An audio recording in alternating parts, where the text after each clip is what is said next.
Assalamualaikum warahmatullahi wabarakatuh. Apa kabar adik-adik dari SDIT Nurul Islah Kota Banda Aceh? Kali ini berharap adik-adik selalu dalam keadaan sehat dan tetap semangat walau belajar dari rumah. Tin, sapa dong teman-teman kita. Teman-teman, apa kabar? Utin inget nggak kita pernah lo ke Banda Aceh, pernah lo ke sekolahnya teman-teman di SDIT Nurul Islah Banda Aceh, inget nggak? Ingat, Yang mana sekolahnya? dekat sawah kan? Deket sawah. Ngaco. Utin inget nggak kalau di Banda Aceh tuh dulu apa yang Utin ingat? Aku ingat Ingatnya apa? Ada apa di Banda Aceh? ada orang Aceh, Ya iyalah. Ada apa lagi? keripik Aceh. Makanan doang yang diingat. Nah, Tin, kali ini mau tanya, teman-teman juga pasti mau tanya ya sama Utin nih. Tin, rajin nggak sholat? Aku rajin. Pinter. Sholatnya rajinnya di masjid berjamaah atau di rumah aja? Aku di rumah aja. Di rumah aja, nggak ke masjid?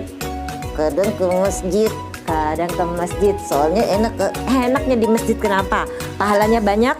Bukan, Apa? bisa bercanda. Loh, kamu ngaco. Kalau di masjid itu langkah kakinya catat sama malaikat. Itu buat tabungan kita di akhirat kelak. Oh gitu Kak.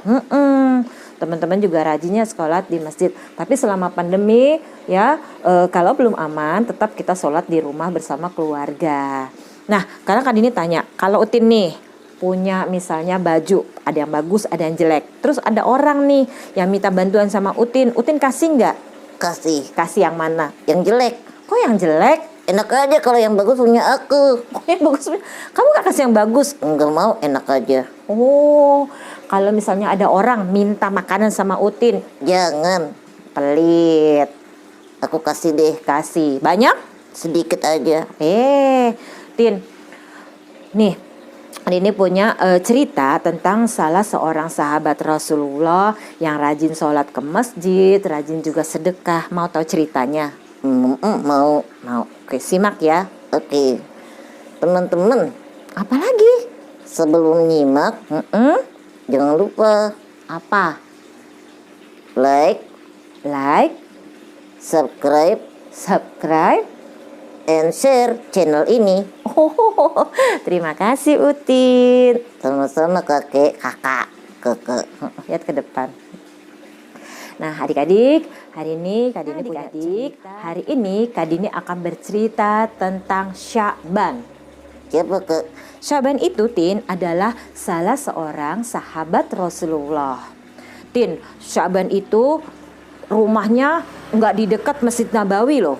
Kalau teman-teman Rasulullah yang lain sahabatnya rumahnya berdekatan dekat Masjid Nabawi, tapi Sya'ban rumahnya sangat jauh. Jauh sekali. Jauh sekali. Tapi walau Sya'ban rumahnya sangat jauh, teman-teman, Sya'ban itu tidak pernah terlambat, tidak pernah absen untuk datang sholat ke masjid bersama Rasulullah. Jadi setiap hari Sya'ban datang ke masjid ikut sholat jamaah. Dan tahu nggak, Tin, tempatnya selalu dipilih. Sya'ban mencari tempat paling pojok sebelah kanan, saf paling depan. Kenapa Kak? Karena Sya'ban ingin khusyuk, dia nggak ingin terganggu dengan lalu lalang orang-orang kalau dia tidak ada di saf pertama, ya. Dan di pojok itu dia merasa nyaman. Dan disitulah akhirnya para sahabat dan Rasulullah juga tahu bahwa itu adalah tempat yang biasa ditempati oleh Sya'ban. Nggak pernah pindah-pindah. Nggak pernah pindah-pindah. Suatu ketika di saat subuh semua sahabat sudah berkumpul termasuk Rasulullah. Maka ketika Rasulullah sudah siap menjadi imam, Rasulullah lalu melihat ke arah sahabatnya. Dan ternyata Rasulullah belum menjumpai Sya'ban. Lalu Rasul bertanya pada para sahabat yang lain, Sya'ban tidak bersama kita, adakah yang melihat Sya'ban? Tapi ternyata para sahabat tidak ada yang melihat Sya'ban. Karena itu Rasulullah menunggu sejenak. Siapa tahu kali ini Sya'ban datang terlambat.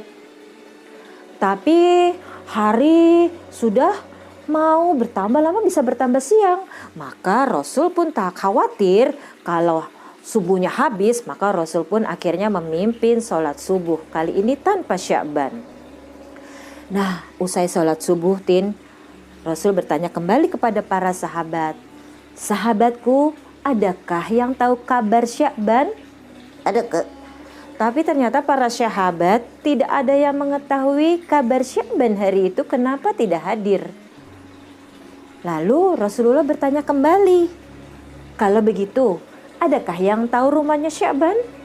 Dan kali ini salah seorang sahabat mengangkat tangannya lalu menjawab, saya tahu rumahnya Sya'ban ya Rasulullah. Terus? Akhirnya Rasulullah minta diantar oleh sahabat tersebut ke rumahnya Sya'ban. Maka berangkatlah Rasulullah bersama para sahabat ke rumah Sya'ban. Dan ternyata, Tin, rumah Sya'ban sangat jauh sekali, benar-benar jauh. Jauhnya seberapa Kak? Rasulullah bersama para sahabat berjalan kaki ke rumah Sya'ban dari masjid.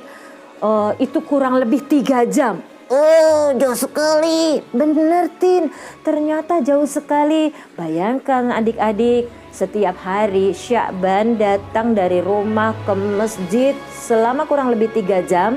Pulangnya 3 jam lagi. Pulangnya 3 jam lagi.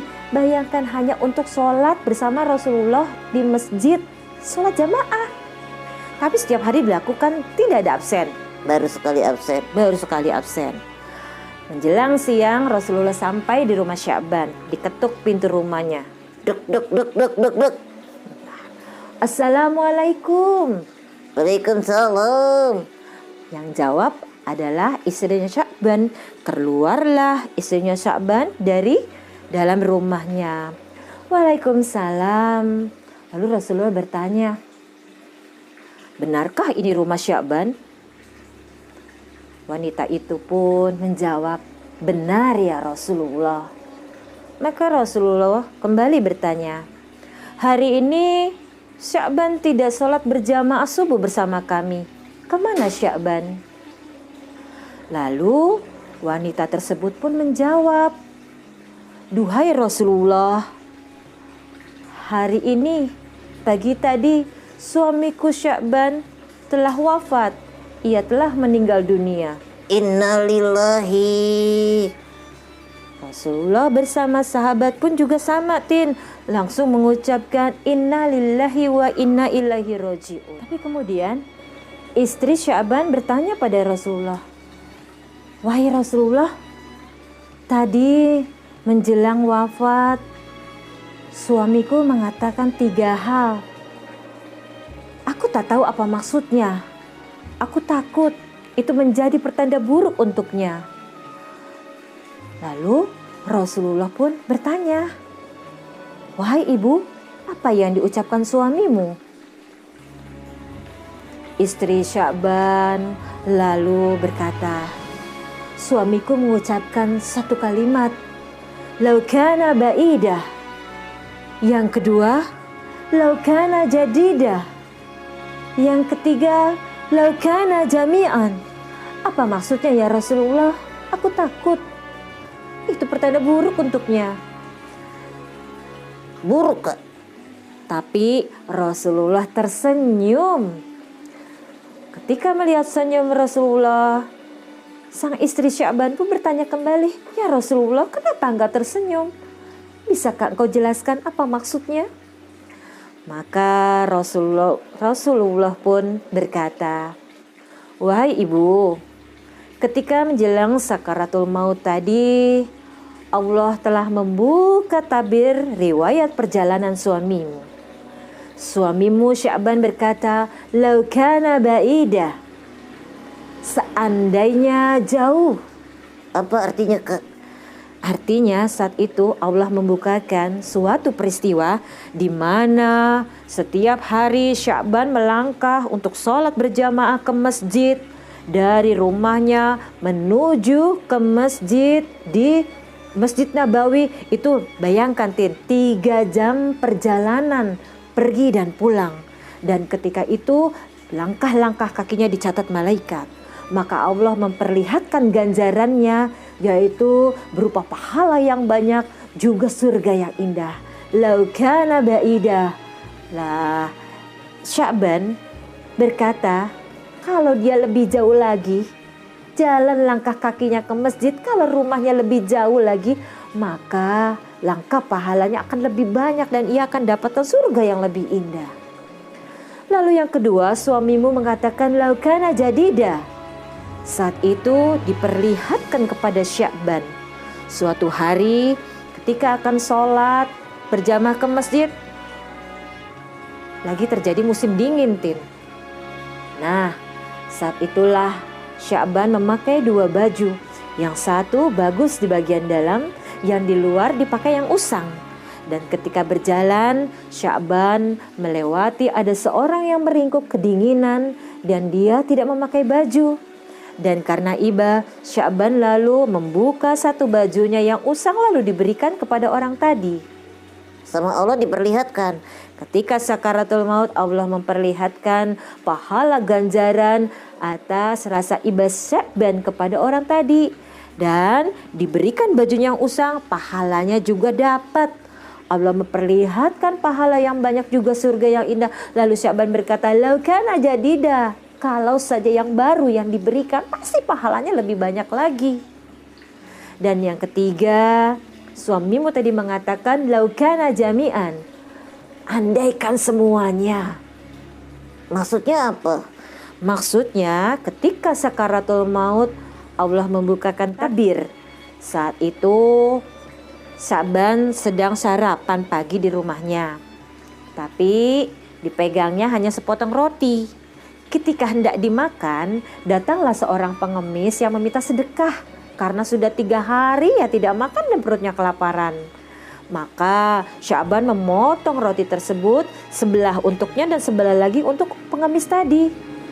Karena itu Allah memperlihatkan ganjaran pahalanya atas sedekahnya hari itu. Dan ia berkata, laukana jami'an. Kalau saja semua diberikan, pasti pahalanya lebih banyak, pasti surganya lebih indah.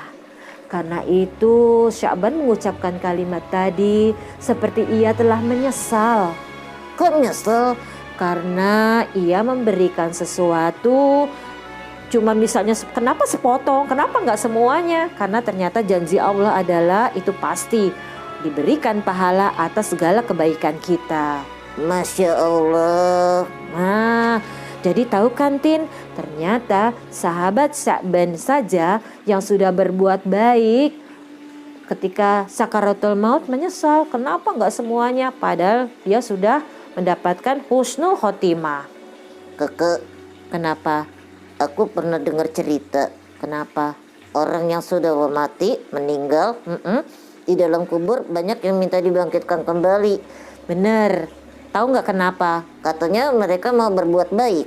Itulah banyak orang-orang yang sudah wafat, sudah mati di dalam kubur berteriak, ya Allah hidupkan aku kembali, aku ingin berbuat baik, aku ingin beribadah, aku ingin bersedekah. Lalu kenapa kita sekarang yang masih hidup menyia-nyiakan segalanya? Maka mulai sekarang Tin, kita harus perbaiki semuanya. Sholatnya lebih khusyuk lagi, tambah lagi sholat-sholat sunnahnya. Pahalanya kan bisa jadi Banyak. sedekahnya juga gitu kayak Utin tadi. Tadi nggak mau kasih kan bajunya, padahal Sekarang aku tahu kenapa? kasih yang bagus kepada orang lain. Nah, dengan memberi yang lebih bagus, maka Allah berikan pahalanya yang lebih Bagus, banyak. benar. Mau jadi anak soleh? Anak monyet soleh. Anak monyet soleh. Baik teman-teman, itu saja cerita Kak Dini hari ini untuk teman-teman di SDIT apa Tin?